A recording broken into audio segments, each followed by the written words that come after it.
자, 할렐루야. 12월입니다. 우리 교회의 달력은 교회력이라고 하는데 오늘부터가 새해가 시작됩니다. 성령 강림절이 26주나 시작이 되고요.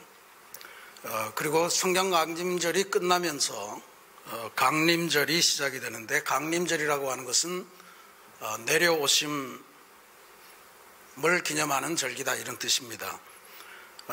예수님의 오심을 기다리는 절기인데 우리 기독교 대한감리회가 채택하는 용어입니다. 근데 이게 가장 정확하게 표현하는가 하는 데서는 좀 의문점이 있습니다. 강림절을 다르게 부르는 말이 대림절 혹은 대강절, 그래서 다 대자가 붙습니다. 기다릴 대자입니다. 그러니까 오심 혹은 내려오심을 기다리는 절기다. 그래서 우리 감리교는 오신다는 것에 중점을 두고 다른 용어들은 기다린다 하는 데 중점을 두는데, 어쨌든 기다리는 절기인데요. 이 기다리는 게 막연하게 우리가 뭘 준비하고 그렇게 해서 기다리는 걸 말하는 게 아닙니다. 하나님께서 우리들의 미래를 디자인하시고 설계하셔서 우리에게 확 던지신다, 이런 뜻입니다. 영어에 미래를 의미하는 단어가 둘 있는데, 하나는 우리가 잘 아는 future, 그래서 오늘 다음에 오는 내일 이런 미래의 시간을 이야기합니다. 근데 또 하나 우리는 잘 쓰지 않지만 강림절을 영어로 advent 이렇게 이야기합니다. 이게 또 미래를 이야기하는데, 영어 사전을 찾아보면 출현, 도래 이런 뜻으로 해석이 되어 있습니다. 이게 바로 우리가 만들어가는 미래는 future라고 한다면 하나님께서 만드셔서 우리에게 보내시는 것, 우리에게 다가오는 미래, 이것을 우리는 강림, 어드벤트라고 이렇게 이야기를 합니다. 바로 하나님께서 성탄절 프로젝트를 만드시고 그 예수님의 사건을 통해서 우리의 미래를 환하게 보여주시는 그런 뜻이다, 이런 겁니다. 그러니까 이 강림절을 보낼 때 우리가 할 일은 오시는 미래, 오시는 예수님을 우리 안에 잘 모실 수 있도록 우리의 내면을 청소하고 우리의 마음밭을 경작하면서 그렇게 준비해야 됩니다. 그래서 취지는 다 다르겠지만 이렇게 촛불도 켜시고 성탄 트리도 만드시고 또 새벽 기도 때 나오셔서 강림절 말씀 묵상도 하시고 이러면서 강림절을 보내는 겁니다. 바라기는 2019년 강림절이 여러분의 생애에 예수님을 확실하게 모시는 그러한 마음밭이 되시는 변화의 절기가 되시기를 주님의 이름으로 축원합니다. 2019년 강림절에 하나님께서 우리들에게 특별한 말씀 묵상의 기회를 주셨습니다. 배경을 좀 설명해야 됩니다. 요한계시록이라고 하는, 어떻게 보면 예수님 오신과는 좀 어울리지 않는 그런 것인데, 2016년 3월 2일에 수요일입니다. 이때 우리가 수요 TBC 성경 공부라는 것을 처음으로 시작했습니다. TBC라고 하는 것은 Total Bible Curriculum, 그래서 성경을 전체적으로 통독하면서 진행하는 성경 공부의 약자입니다. 신구약 전체를 통독하는데 성경 권별로 그렇게 66권을 다 공부하는 교재입니다. 전부 다 합해서 70강, 70주를 하도록 되어 있는데, 저희들이 2017년 12월 마지막 주일에 70과를 끝냈습니다. 2년이 걸린 셈이죠. 수요일 오전반, 수요일 저녁반 두 개로 나눠서 진행했는데 한 100여 명 정도가 수료를 했더랬습니다. 그리고 그 다음 해 이것을 온 교우들이 함께 나누었으면 좋겠다 해서 2018년 3월부터 시작해서 주일 예배 설교를 TBC 성경 교재 커리큘럼으로 진행했습니다. 이때는 우리 주일 1, 2, 3부만이 아니고 어린이 교회, 청소년 교회도 동일한 진도로 동일한 성경 본문을 가지고 함께 성경을 공부를 했습니다. 그래서 2년이 다 되는 시점인 지금 2019년 12월에 우리가 이제 신약 성경의 마지막 권인 요한계시록에 당도한 것입니다. 강림절을 시작하면서 요한계시록을 읽도록 하나님께서 인도하셨다. 저는 그렇게 확신하고 고백합니다. TBC 성경 공부 교재에 따르면 요한계시록이 중요하기 때문에 세 회가에 걸쳐서 그렇게 공부하도록 구성되어 있습니다. 그런데 이번 12월에 마침 주일이 5번이 있어서 이 5주 전체를 저는 요한계시록을 설교하면서 강림절, 성탄절, 송년주일까지 보내려고 합니다. 그리고 12월 강림절 새벽 묵상도 요한계시록으로 진행합니다. 하나님께서 2020년 새 역사를 우리들에게 준비하고 계실 텐데 그것을 위해서 우리의 마음밭을 새롭게 경작하는 그러한 은혜다, 이렇게 믿고 진행하시면 좋겠습니다. 주일 예배 설교 5번을 통해서는 요한계시록의 전체 구조와 중심되는 메시지가 뭘까 하는 것을 함께 묵상하며 은혜 나누도록 하시고요. 새벽 기도회를 통해서는 매일 하루 한 장씩 요한계시록의 내용을 함께 상세하게 묵상하려고 합니다. 그러니 이번 강림절 새벽 묵상과 주일 예배를 다 참석하셔서 요한계시록을 정복하고, 이 시대가 혼란합니다. 거짓된 가르침이 많은데 하나님께서 나를 위해 주시는 이 시대의 말씀, 이 시대의 영적인 지혜를 얻으시는 그러한 시간이 되시기를 부탁을 드리겠습니다. 요한계시록은 안타깝게도 우리 한국교회 강단에서 거의 설교되지 않는 성경입니다. 왜 그럴까? 제가 곰곰이 생각해 봤더니 이런 이유가 있을 것 같아요. 지금까지 한국 교회의 역사에서 등장한 대부분의 이단은 다 요한계시록에 나오는 용어들, 상징들, 이런 것들을 이용해서 그들의 교주가 성서적인 인물이다, 예수님의 뒤를 이었다, 혹은 새로 태어난 예수다, 이렇게 주장하는 근거로 사용을 했습니다. 지금 가장 문제되는 신천지라고 하는 집단이 있는데 이 집단은 아예 요한계시록에 나오는 새하늘 새 땅, 그것을 자기네 종파의 이름으로 삼았습니다. 새하늘 새 땅이 이 땅에 이루어지는데 그게 바로 자기네 신천지 증거장막 성전이라, 신천지 교회라 그렇게 주장을 하고 있는 상황입니다. 우습게 볼 일이 아닙니다. 어마어마하게 많은 사람들이, 특별히 젊은 사람들이 신천지에 빠져들고 있고 우리 주변에도 수많은 가정과 교우들이 그 피해를 직접 당하고 있습니다. 신천지 측은 이렇게 주장합니다. 요한계시록이라고 하는 것은 누구도 이해하지 못하도록 단단하게 밀봉된 책인데 그것이 어느 시점인가 하나님께서 선택하시고 예수의 영이 임한 목자, 그 사람이 오면 그게 봉인이 다 풀려서 해석을 할 수 있게 된다. 그게 누구냐? 바로 신천지의 교주 이만희 씨다, 이렇게 주장을 하는 거예요. 그러니까 하나님이 신천지 교주 이만희에게 요한계시록 해석 독점권을 부여했다, 이렇게 주장을 하고 있는 겁니다. 그런데 신천지만이 아니, 신천지는 오히려 최근에 일어난 거니까.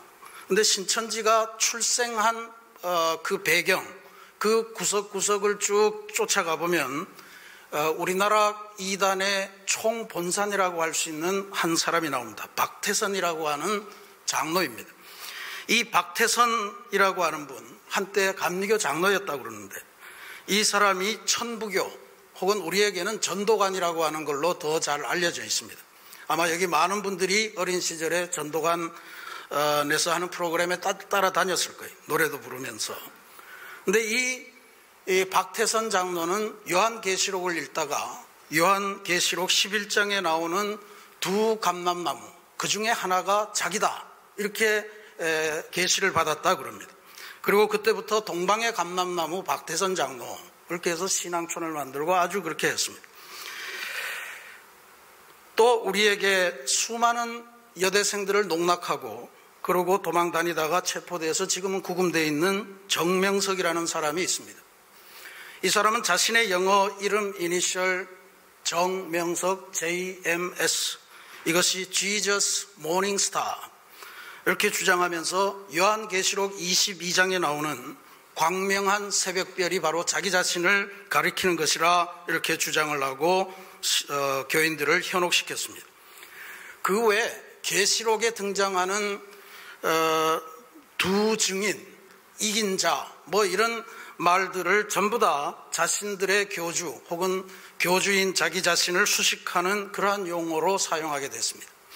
상황이 이러하니 요한계시록을 잘못 읽다가는 뭔가 큰 사단이 날지도 모른다. 이단에 빠질 수 있다. 혹은 이단으로 변질될 수 있다. 그래서 목회자들도 설교하기를 꺼려하고 성도들에게 읽히지도 않고 성도들도 읽기를 기피하고 그거 골치 아픈 일이야. 온통 해석하기도 어려워. 이렇게 해서 기피하는 성경이 되었습니다. 또 해석을 들으면 내가 들은 해석과 달라. 여러분들도 오늘 제가 하는 해석을 들고 그거 내가 익히 알던가 하고 다른 건데 이렇게 주장하면서 저를 또 뭐라고 할지 모르겠어요. 근데 그렇지 않아요. 그렇지 않아요. 그래서 요한계시록이 성경 통째로 연구되기보다는 오히려 왜곡돼서 사용되는데 어떻게 사용되느냐. 은혜로운 구절을 중심으로 해서만 설교가 됩니다. 예를 들면 죽도록 충성하라. 그리하면 생명의 면류관을 내게 주리라. 무슨 맥락에서 나오는지도 모르고 이 구절이 그냥 좋아 보이니까 생명의 면류관을 준다니까 그냥 이 구절이 좋아서 그 구절만 하나 가지고 설교를 합니다. 또 처음 사랑을 회복해라. 이런 것들도 그런 거죠. 그 다음에 상황에 따라서 요한계시록을 이용하는 경우도 많습니다. 그리스도인의 장례식에 가보면 거의 대부분의 예배에서 계시록 21장에 나오는 새하늘 새 땅의 비전, 하나님께서 그 눈에서 눈물을 닦아주시고 이제 더 이상 죽음도 없고 아픔도 없고 질병도 없는 그러한 곳이 기다리고 있을 거다라고 하는 내용의 말씀이 인용되고 있습니다. 이렇게 편파적으로 이용되는 것, 이래서는 안 된다는 것이 오늘 제가 말씀드리고자 하는 바입니다. 그래서 오늘부터 우리 새신교회는 12월 한 달 동안 요한계시록과 더불어 생활하고 요한계시록과 더불어 기도하고 요한계시록과 더불어 묵상하고 요한계시록과 더불어 속회별로 모이고 요한계시록과 더불어 친교하고 요한계시록과 더불어 잠꼬대까지 하는 그런 상황에 이를 수 있기를 바랍니다. 오늘은 첫 번째 시간이어서 요한계시록이 어떤 책인가, 어떻게 읽어야 되겠는가 하는 것에 대한 말씀을 드리고자 합니다. 요한계시록을 읽을 때 몇 가지 염두에 두실 일이 있습니다. 최고로 중요한 일은요, 요한계시록은 비밀문서가 아니고 편지라고 하는 사실을 꼭 기억하셔야 됩니다. 오늘 11절 말씀에 나오죠. 하늘에서 들려온 음성이 네가 본 것을 소아시아에 있는 7교회에게 두루마리에 써서 전달해라. 편지입니다. 편지. 소아시아 7교회 교회와 성도들에게 보내는 편지였다는 거예요. 요한은 자기가 자기 자신을 소개하면서 예수의 환난과 나라와 참음에 동참하느라고 반모섬에 지금 갇혀있다 이렇게 소개를 해요. 예수의 환난, 이건 예수님이 주신 환난이 아니고 예수님으로 인해서 받은 환난을 말합니다. 그리고 나라라고 하는 것은 하나님 나라를 말하고요. 참음이라고 하는 이 단어는 사실은 저항이라 하는 단어와 일맥상통하는 단어입니다. 그러니까 예수님 때문에 환난을 당했고 하나님 나라를 위해서 애쓰고 사단의 역사에 저항하다가 지금 반모섬에 갇힌 내가 동일한 고난 가운데 있는 7교회 너희들에게 내가 본 것을 하나님이 말씀해 주신 것을 전달해 준다라고 하는 편지의 내용이라는 거예요. 편지는 어떤 경우에 씁니까? 서로가 다 알아들을 때 쓰는 거예요. 받는 사람이 어떤 메시지인지 알아야 되는 거예요. 그러니까 요한계시록은 절대로 누구도 모르게 아무도 해석하지 못하도록 밀본된 책이 아니고 초대교회 시절에는 초대교회 교인들이면 누구나 알 수 있는 그러한 언어와 그러한 상징과 그러한 용어들을 사용해서 초대교회 교인들이 열심히 읽었고 그리고 예배 때마다 사용했던 그러한 성경이기 때문에 우리 신약 성경 27권에 당당하게 올릴 수 있었다. 자리를 차지할 수 있었다라고 하는 것을 기억하는 게 중요합니다. 물론 당시가 로마 황제를 숭배하는 시대였기 때문에 예수님을 믿는다는 것은 반역죄에 해당하는 일이었습니다. 그래서 함부로 쓸 수는 없었어요. 그래서 다양한 상징, 로마 제국을 제대로 쓰지 못하고 다른 단어로 바꾸어내고 이런 암호를 쓴 것은 사실입니다.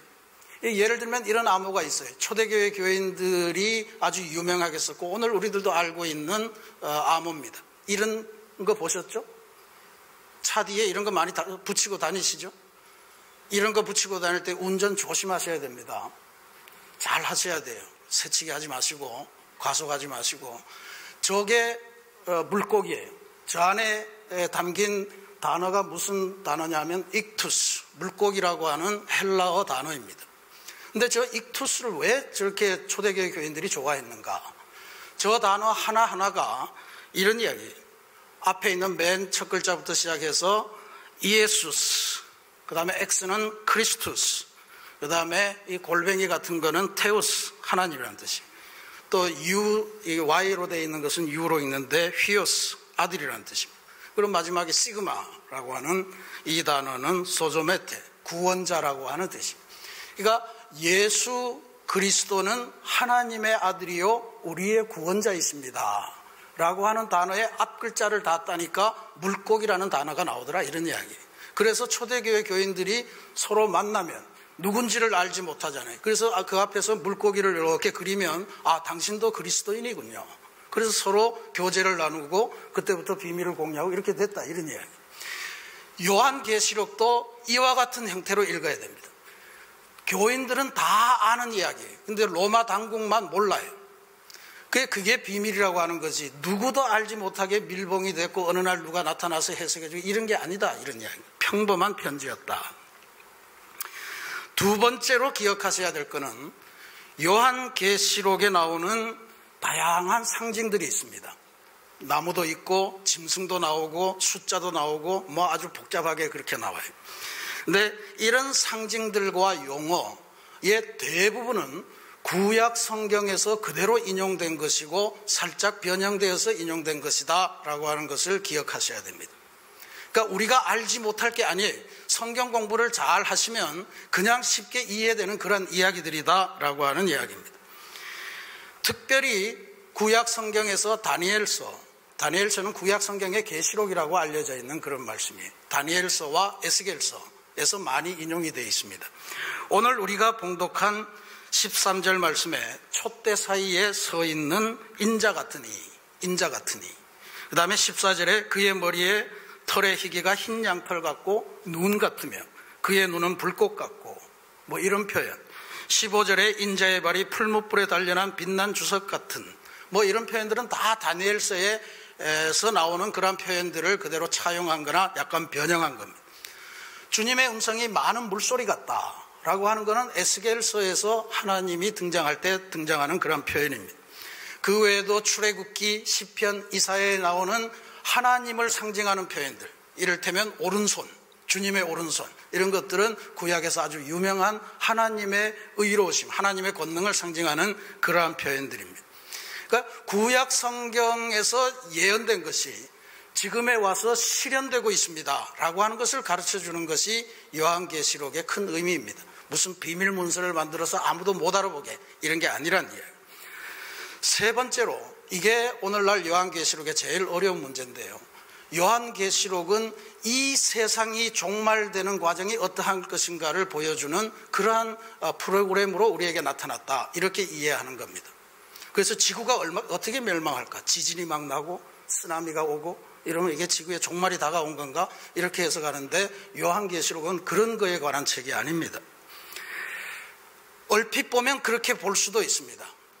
7교회가 나오고 책망하고 칭찬하고 그 다음 4장부터는 전부 다 재앙들이 끝나는데 천년왕국이 나오고 천년왕국에서 사단이 억압됐다가 풀려나면서 새하늘 새 땅으로 완벽하게 그리스도의 승리가 나온다. 이렇게 돼서 이게 시간적으로 쭉 가는 거구나.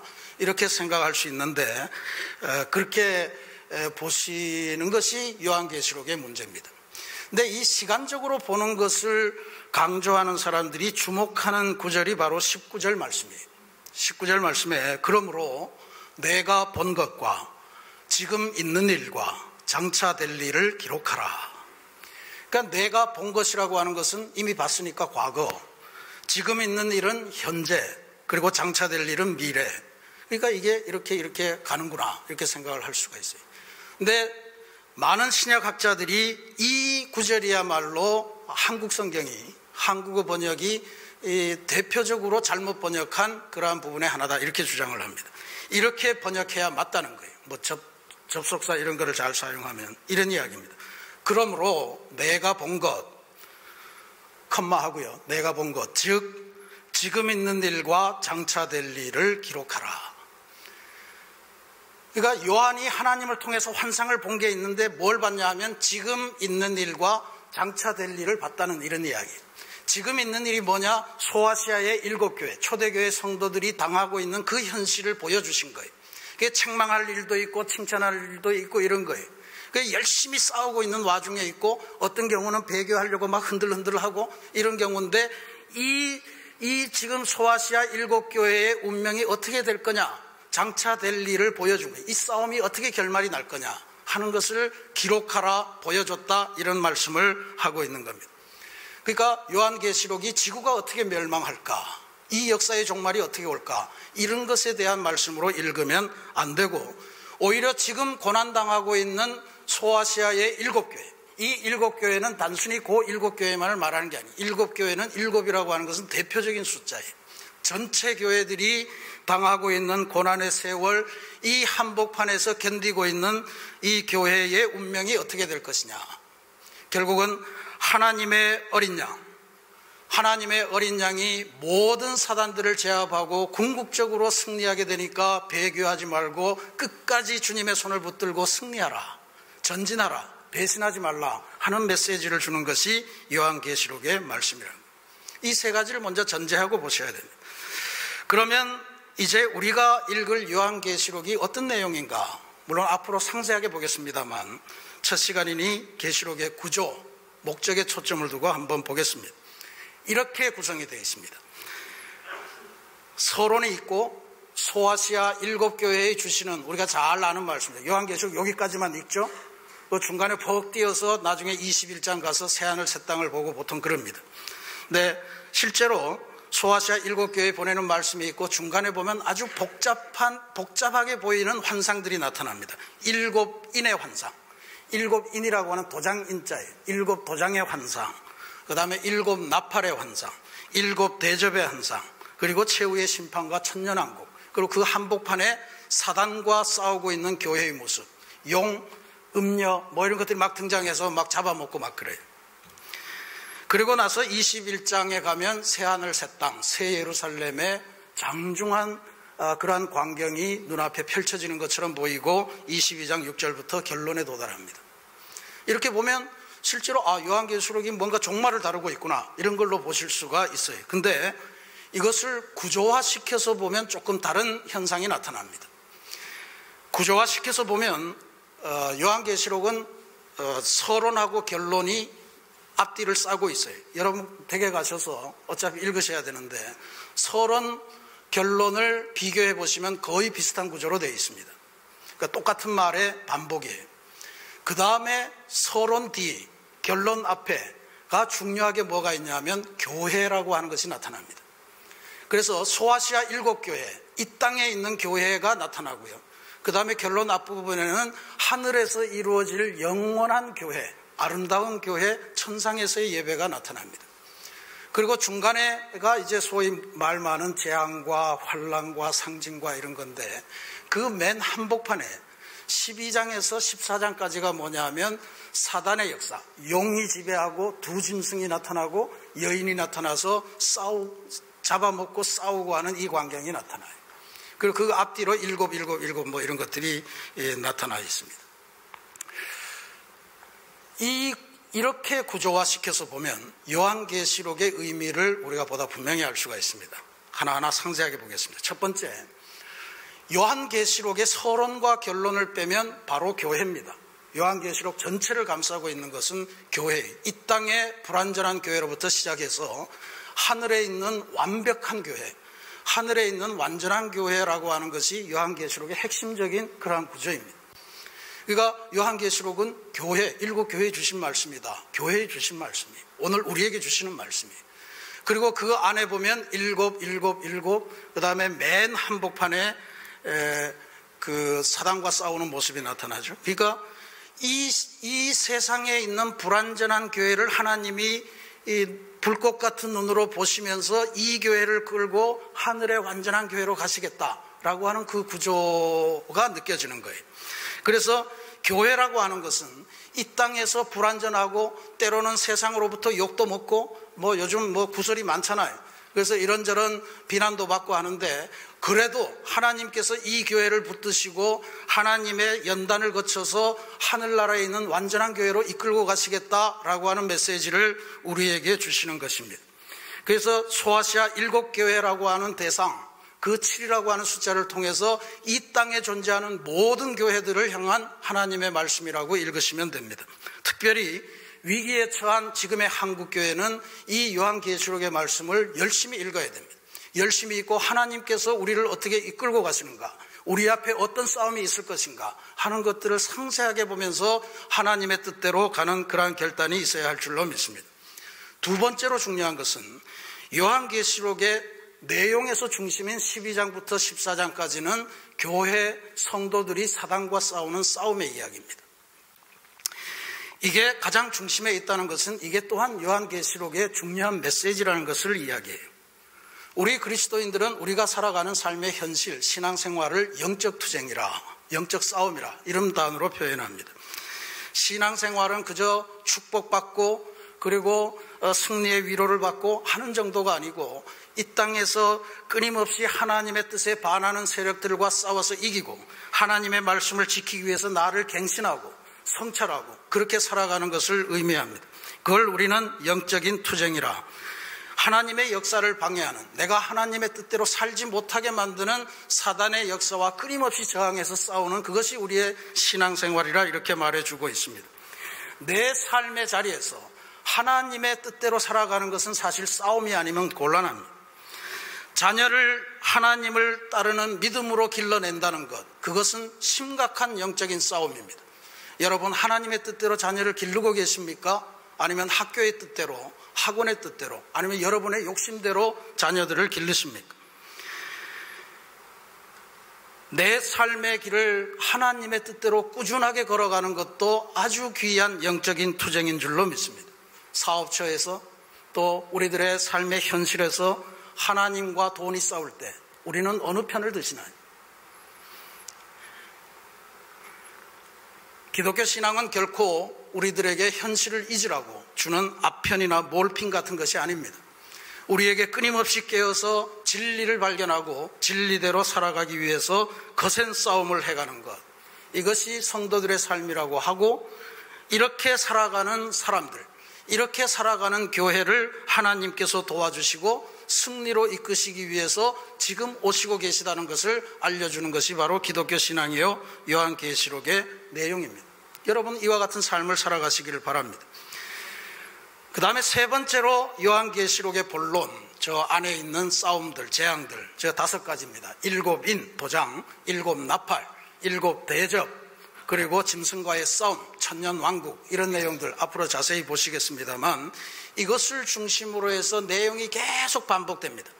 하나님 그 핍박도 반복되고 심판도 반복되고 구원의 승리도 반복이 됩니다. 한 번으로 구원 끝나는 게 아니고 계속해서 구원해서 이겼나 싶은데 15장에 가면 완전히 모든 게 다 이겨서 끝난 것 같은데 또다시 핍박이 와서 무너지고 또다시 심판이 오고 또 하나님의 구원이 이루어지고 핍박, 심판, 구원, 핍박, 심판, 구원, 핍박, 심판, 이게 계속 반복이 돼요. 저 5가지가 오는 동안 계속 반복이 돼요. 왜 이렇게 반복을 시켰을까? 시간 순서가 아니라는 거예요.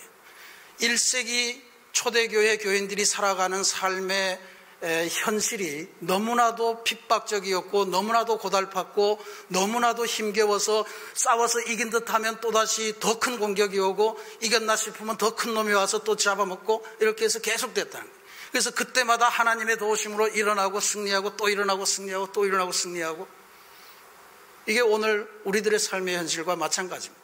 우리가 믿음으로 산다고 하면서도 얼마나 자주 넘어집니까? 그래도 주일 예배에 와서 다시 하나님의 말씀으로 힘없고 새롭게 살아야지 그러면서 교회 나가면 또 월요일날 또 넘어지잖아. 그 다음 주일에 와서 또 세움 받고 또 가잖아요. 이게 요한계시록의 이야기다, 이런 이야기. 초대교회 당시에는 로마 황제를 숭배해야만 구원을 얻는다. 그리고 그걸 지키지 않으면 영모죄로 걸렸습니다. 반역죄였습니다. 정치범이었습니다. 오늘날 우리들에게는 황제를 숭배하라는 신앙은 없지만 황제의 버금가는 하나님 신앙을 훼손시키고 하나님 신앙으로부터 떠나게 만들고 변절하게 만들고 변질하게 만드는 요소들이 우리 안에도 많습니다. 아마 가장 큰 위협은 돈의 위협일 겁니다. 물질주의, 상업주의라고 하는 것입니다. 많은 기독인 실업인들이 돈 때문에 부실공사를 하기도 하고 돈 때문에 탈세도 하고 돈 때문에 거짓말도 하는 것이 사실입니다. 평신도들만이 아닙니다. 오늘날 교회도 성직자들도 돈 때문에 사꾼목자로 전락하고 있는 세상입니다. 교회도 기업처럼 세습하겠다. 뭡니까? 내가 만든 내 재산이라는 뜻 아닙니까? 하나님이 만드신 거예요. 하나님보다 황제를 더 우선하라고 강요했던 것처럼 오늘날 하나님보다 돈이 더 중요하다고 강요하는 그러한 시대를 우리가 살아가고 있는 것입니다. 그렇기 때문에 계속해서 핍박과 심판과 구원이 반복되는 이 현실을 우리가 살아서 끝끝내 최후 승리를 얻기까지 가야 된다고 하는 것이 요한계시록이 우리에게 던지는 도전입니다. 사랑하는 우리 새신교회 성도 여러분, 이런 상황을 보시면서 오늘 봉독한 말씀 20절 말씀을 눈여겨보시기 바랍니다. 내가 본 것은 내 오른손에 7별의 비밀과 또 7 금촛대라. 7별은 7 교회의 사자요 7 촛대는 7 교회니라. 7 계속 나와서 헷갈리죠. 7 촛대는 7 교회니까 이건 교회다. 그러면 7별이라고 하는 것은 7 교회의 사자다. 이 사자는 헬라어로 보면 천사입니다. 천사. 그러니까 초대교회 때 사람들은 어떤 신앙을 갖고 있었냐 하면 교회가 서면 그 교회를 지켜주기 위해서 하나님이 천사를 보내셔서 교회와 성도들을 지켜주신다고 믿었어요. 그러니까 여기 나오는 7별은 교회를 지키는 천사들이에요. 그러니까 7별이든 7 촛대든 합하면 교회입니다. 그렇게 보면 이 말씀이 중요합니다. 내가 본 것은 내 오른손에 7별의 비밀 또 7 금촛대라. 주님이 하신 말씀에 내 오른손에 7별, 내 오른손에 7 금촛대. 주님의 오른손이 바로 지금 우리의 교회를 붙들고 계시다는 그런 말씀입니다. 고난 중에 있고 책망받을 것이 많고 그럼에도 불구하고 하나님의 교회는 주님의 손에 붙들려 있는 7별의 비밀이라. 오늘 우리들은 이 땅에서 환난을 당하지만 여전히 주님의 오른손에 붙들려 있는 존재임을 기억하시기 바랍니다. 우리는 비록 연약하지만, 우리는 여전히 실수하지만, 우리는 여전히 흔들리고 있지만 주님의 오른손에 붙들린 존재요 성도요 교회임을 기억하시기 바랍니다. 두려워 말라, 내가 너와 함께함이라. 놀라지 말라, 나는 내 하나님이 됨이라. 내가 너를 굳세게 하리라. 참으로 너를 도와주리라. 참으로 나의 의로운 오른손으로 너를 붙들리라. 아멘. 하늘의 예수님께서 지금 이 땅에서 고난 가운데서 믿음을 지키려고 분투하는, 그러면서 살아가는 우리 교회와 성도들을 오른손으로 굳건하게 붙들고 계시다는 약속의 말씀이요 확증의 말씀인 줄로 믿습니다. 이것은, 이 의미는, 오른손으로 붙들고 계시다는 것은 하나님께서는 결코 이 세계와 교회를 사단의 손안에 넘겨주지 않으시겠다는 하나님의 보호의 선언인 줄로 믿습니다. 여전히 불완전하고 여전히 의심이 많고 여전히 흔들리는 믿음을 가지고 있지만 그래도 하나님을 향한 믿음을 포기하지 마시기 바랍니다. 하나님을 향해서 눈을 들고 있으면 하나님께서는 여전히 우리들을 의로운 오른손으로 붙드시고 부족한 우리들을 세우셔서 완전한 새 예루살렘으로 만들어 가시겠다는 그 계획을 갖고 계심을 확신하시기 바랍니다. 그러니 오늘도 내일도 믿음을 잃지 마시고 배신하지 마시고 끝까지 싸워서 하나님의 승리를 얻어내시는 복된 성도들이 되시기를 주님의 이름으로 축원합니다. 같이 기도하겠습니다.